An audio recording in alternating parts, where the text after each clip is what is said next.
سورة الجن مکیہ۔ شروع اللہ کے نام سے جو بڑا مہربان نہایت رحم والا ہے۔ اے پیغمبر صلی اللہ علیہ وآلہ وسلم، لوگوں سے کہہ دو کہ میرے پاس وحی آئی ہے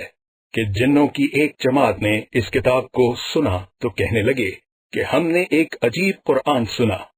جو بھلائی کا رستہ بتاتا ہے، سو ہم اس پر ایمان لے آئے اور اپنے پروردگار کے ساتھ کسی کو شریک نہ بنائیں گے، اور یہ کہ ہمارے پروردگار کی عظمت بہت بڑی ہے، وہ نہ بیوی رکھتا ہے نہ اولاد،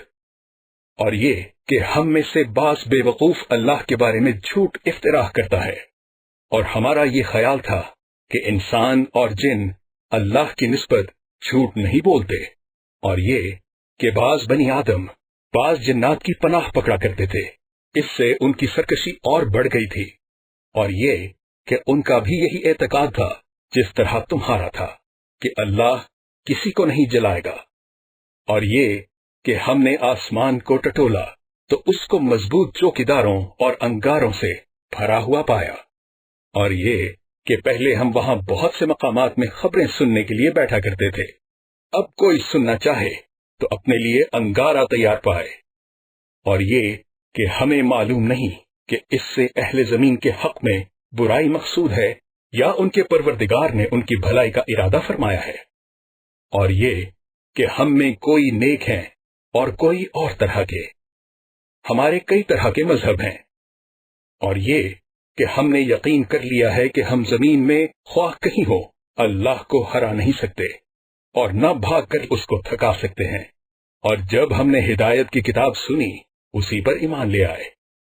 تو جو شخص اپنے پروردگار پر ایمان لاتا ہے اس کو نہ نقصان کا خوف ہے نہ ظلم کا، اور یہ کہ ہم میں بعض فرما بردار ہیں اور بعض نافرمان گناہگار ہیں،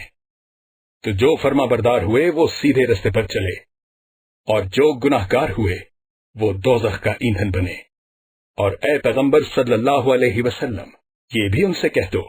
کہ اگر یہ لوگ سیدھے رستے پر رہتے تو ہم ان کے پینے کو بہت سا پانی دیتے تاکہ اس سے ان کی آزمائش کریں، اور جو شخص اپنے پروردگار کی یاد سے منہ پھیرے گا وہ اس کو سخت عذاب میں داخل کرے گا۔